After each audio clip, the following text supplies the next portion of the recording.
Welcome back to Yoga Insider Podcast. I'm your host, Alex Waycott. In today's episode of Yoga Insider, I'm sharing my top 5 tips for integrating themes into your classes in a way that actually resonates with your students without turning your yoga class into a TED Talk. If this is your first time tuning in, I am so glad that you're here. I've been teaching yoga for the past 14 years in a wide range of settings, and today I run a fully independent yoga business that doesn't rely on studio classes. I offer pre-registered yoga series for my community. I offer continuing education for my peers. And occasionally, I certify aspiring yoga teachers at the 200-hour level. Over the years, I've learned a lot about teaching with clarity and creating a yoga career that is actually sustainable. And a big part of my mission is to have honest conversations with real yoga teachers around the world about what it's actually like to work in the modern yoga industry. And that is what Yoga Insider Podcast is here for. Let's dive into today's episode.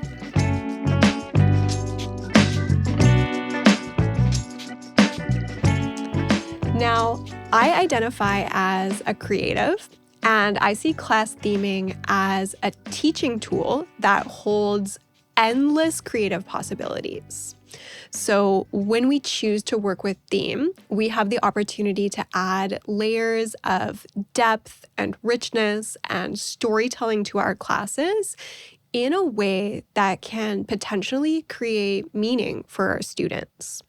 Now, I see themes as a way to integrate philosophy into classes and honor the roots of yoga.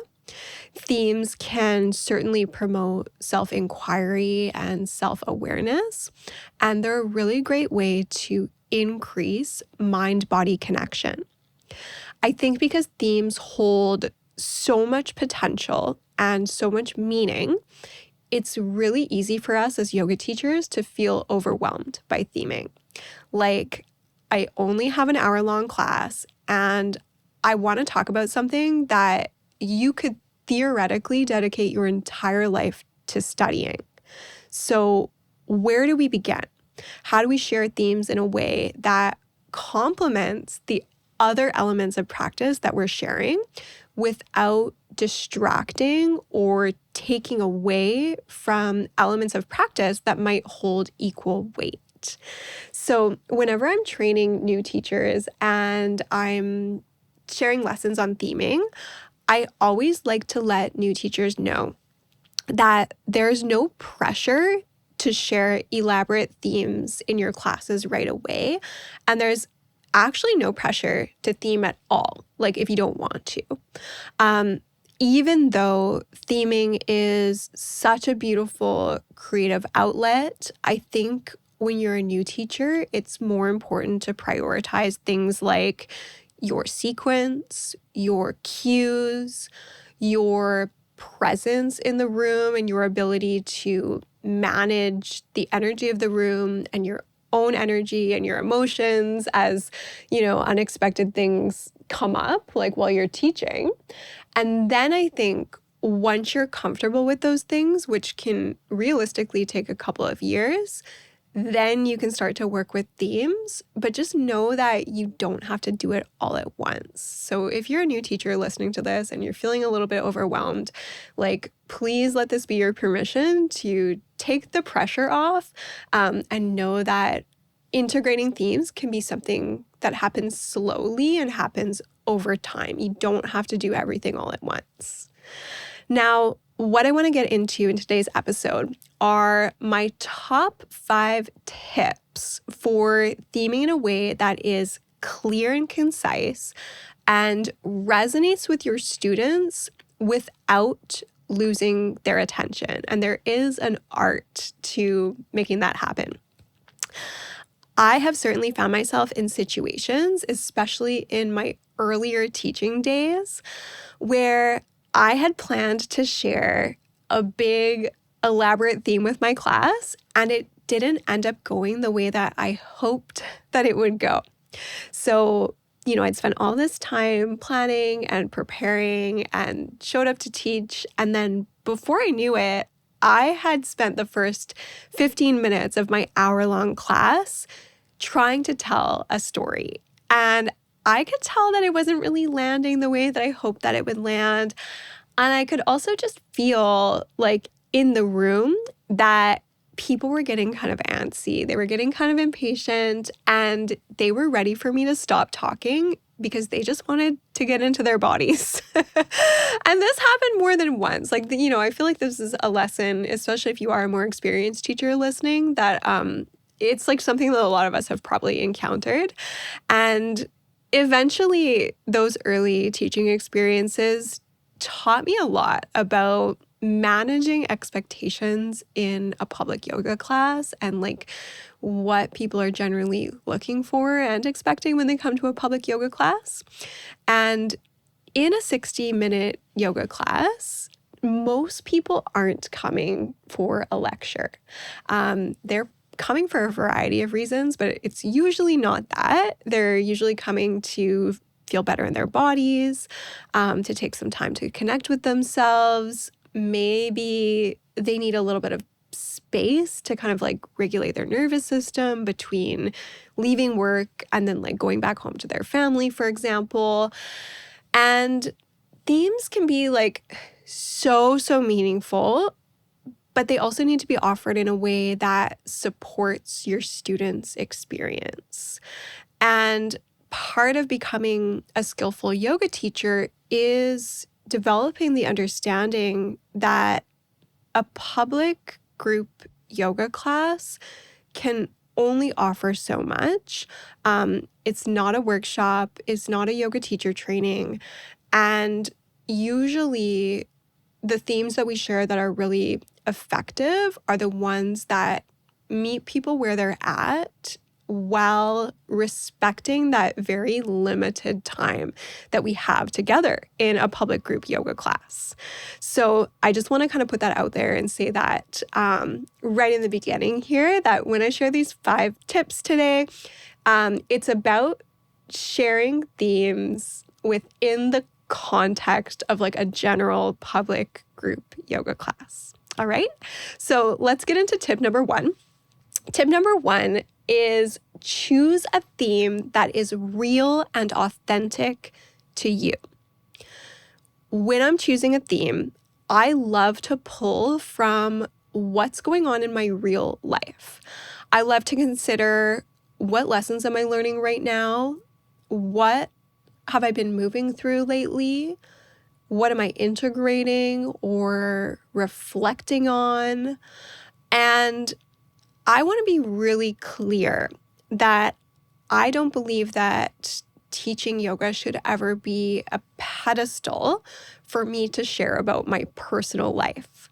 When I'm teaching, I am there to be of service to my students and to teach in a way that hopefully meets their needs. I firmly believe, and like this is my personal belief, I know that not everyone shares it, but I firmly believe that there needs to be a distinct separation between what I share with my students and what I share with my friends and my family. And I think that that helps keep the student-teacher relationship clear. It keeps the boundaries clear. It keeps everyone safe. But I think that it's possible to reflect on what is real for me and what's going on in my own life, and then consider whether or not there is a universal teaching that I can distill from that lesson. And if that's the case, if there's some kind of universal teaching that will land with lots of types of people, then I'll share it with my class without making it about me, without giving away any personal details about like my personal life. And I find that sharing in this way comes across very authentically, and the authenticity can really be felt by your students because the theme came from your heart. It came from you. It's real for you. And you're not sharing something just because you feel like you should, or you feel like, well, that's what yoga teachers talk about, it's going to land differently with people because the theme is embodied. And along the same lines, when we're thinking about theming from a place that's like real and authentic to us, I always suggest that you theme based on what you know really, really well. So when you share a concept that you've just been introduced to or something that you haven't fully integrated yet, it can feel maybe a little bit hollow, maybe like something's missing or it's just like not fully formed. And so my suggestion is like, if you can't explain a theme simply in your own words to someone who's never heard of it before, then that theme should probably stay in like your personal practice and your personal study until you've spent more time with it. And then like you can integrate it into your teaching later on. And this doesn't mean like that you should stop exploring new ideas or learning new things or introducing yourself to like new concepts. But I think that it is important to be patient and give yourself time, like more time than you think, to sit with new concepts and work with them in your own practice and notice how they show up in your life. Let them like sink in, and then over time, they are naturally going to become clear.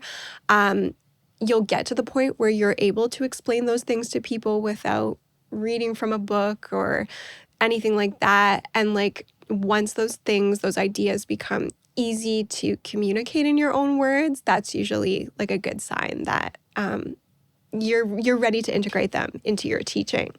But when you teach from that place of like what you know and what you understand, then the theme comes through because it's real. And your students can feel it. Like they can feel the energy behind the theme. And that's going to be what students connect to the most. Number 2, learn to introduce your theme in 2 minutes or less. Now, this is a real teaching skill. Oh my God. Waylon is here again, my dog, with his toy. What's he brought? It's a witch Snoopy or a wizard. It's a wizard Snoopy. I don't even know. He might be just squeaking it during the podcast. Anyways, okay, learn to introduce your theme in 2 minutes or less. This is a teaching skill that makes a really big difference in a public group class. Waylon, are you done squeaking your toy? Can I have it? Can I have your toy? Thank you. Can you drop it? Thank you. Okay, we're going to put it up on the desk. This is the toy. If you're watching on YouTube, now I have props in my podcast. It's a Halloween wizard Snoopy with a candy corn. So I'm just going to put it up here. And then you can go underneath the desk and lay on your mat. And then we're going to keep talking. We're going to keep doing the podcast. You've probably noticed I don't edit anything out of my podcast, like bloopers. You know, if I mess up my words, if the dog comes in, like what you get is what you get. We do this all in one take. So anyways, Waylon is making his cameo and it was his birthday yesterday. So maybe that's why. Okay. So anyways, we will get back to tip number 2. Let's regroup and refocus. Learn to introduce your theme in 2 minutes or less.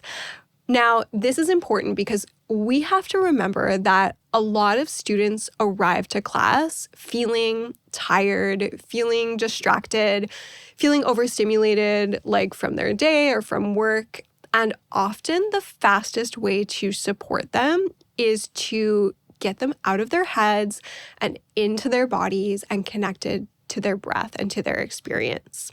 And when a yoga teacher spends, say, 15 minutes talking at the beginning of class, even with such good intentions, you may start to lose people. You might start to lose people's attention, and people may begin to disengage because their bodies are ready to move and breathe. And in a 1-hour yoga class, which is truly the norm these days, that is such like a short amount of time, and time is such a precious resource, and it's up to us as the teachers to manage that time wisely. So if you can introduce your theme concisely, that's going to allow you to get to other elements of the practice, and it's going to let you to kind of get those other elements of the practice going while still offering a really clear point of focus. And then from there, the theme can reappear throughout the class as an anchor. So something that students bring their attention back to from time to time without requiring constant explanation. If you find that it takes longer than a couple of minutes to introduce your theme, that might be a sign that it belongs in a workshop or some kind of a longer format offering rather than a public group class where you are so limited on time. Tip number 3, consider how your theme might complement other aspects of the practice. So when you're choosing a theme, ask yourself, does this theme make sense in relationship to the other elements of practice that I'm planning on teaching today? Is there a way that my theme can mirror what my students might be experiencing or working with in their bodies today?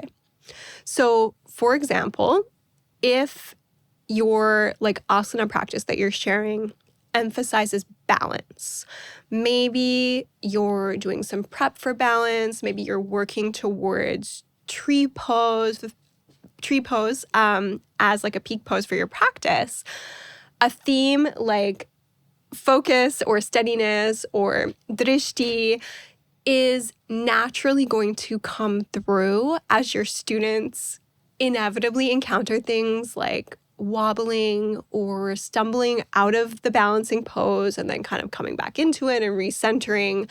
And like another example, if the class involves longer holds or some really sustained effort, then themes like discipline or tapas become embodied through that sensation of heat building and experience rather than like through your words. So not only is the theme shared explicitly at the beginning of class when you introduce it, it's also implied and embodied throughout the practice through experience. And that's really, really cool. So if you're able to align the physical poses and techniques and skills that you're sharing with the theme of your class, your teaching is going to feel very cohesive and very intentional. And you'll probably find that you're actually able to say less because other elements of the practice will speak for you and they'll speak for your theme. And that is going to allow your students to arrive at their own understanding of their experience. Tip number 4. Plan to revisit your theme 1 to 2 times during class. So once class is underway, your theme really only needs to be revisited explicitly once or twice. This helps keep your class feeling cohesive because it can feel a little bit disjointed if you introduce your theme at the beginning and then you never talk about it again. And I feel like we've probably all accidentally taught classes like that, and we've probably all experienced classes like that too. So this is another place where restraint and knowing when to hold back becomes another really important teaching skill. So rather than continuously talking about the theme, which can be a little bit distracting, it's often more effective to just gently bring it back in as a point of reference or anchor for awareness. And you can do this by offering a really simple cue or really simple reminder. It can literally be one sentence. And this is typically going to feel supportive because it's going to help students reconnect to their focus without totally pulling them out of their experience. So mid-class, we're probably not, going into a big monologue or reading long poems or pages from a book. Instead, we want to try to think of like a couple of really short, simple, clear, concise ways to bring the theme back to people, just to allow your students to like anchor themselves and recenter. Final tip, number 5. I think this is actually my favorite one, and it's that not every class needs a theme. So I think that this is something that a lot of teachers need to hear. So again, let this be your permission that you do not have to theme every single class. Some classes are going to be about learning specific skills or building strength or working towards a particular pose. And in those cases, a lot of the times, the structure of the practice itself is really doing the heavy lifting. So there's no requirement to layer in meaning to every yoga class, especially in a public hour-long container where you are genuinely limited on time. And to be honest, there are so many times, like often, where I choose to not theme my classes. And a lot of the times it's just because I don't have anything particularly deep to talk about that day. Maybe nothing is showing up for me that day that feels super relevant to share. So I'm not going to force it. And often the breath and the movement that you're offering people is enough. Now, with that being said, there are some exceptions. If you've clearly committed to a themed series, for example, or you've announced like at the beginning of the month that you're going to be working with a particular theme over a set period of time, then it's your responsibility to follow through with that, even on days where maybe the inspiration isn't, quite there. But outside of those intentional containers where you've set ahead of time, like we're working with this theme for this amount of time, I think it's really important to remember that not every class needs a theme. And I think you need to trust that simplicity has value and that a well-taught physical practice with space that you don't need to fill with your voice can be deeply meaningful as well. So remember the power of silence. Remember that less is often more, and that leaving those just kind of quiet spaces maybe in your class where you don't talk and you don't go on about your theme can give your students space to connect with their own experience, their own thoughts, their own ideas. And that can be really important for people to have that kind of space to just like explore their inner world and inner landscape without distraction and without you imposing any ideas or direction on that. So that can be something that's really helpful to experiment as well. And that can be a teaching tool in itself. So it's almost like no theme is the theme. So at the end of the day, a meaningful theme usually is clear and concise. It's usually delivered efficiently, and it usually complements the rest of the practice that is being offered. The themes that are going to stick with your students are the themes that you have spent time with as a teacher. Those are the themes that are going to land because people can feel your authenticity, and that's what makes a theme resonate like long after class is over. So if you're a yoga teacher that feels a little bit overwhelmed by theming, or you don't know where to start, or you find that your themes are like too long and there's too much that you want to say, my best theming advice is to keep it really simple and to teach what you know and what you can explain in your own words. Let me know if this episode is helpful for you. Thank you so much for tuning into Yoga Insider Podcast. I'll see you next time.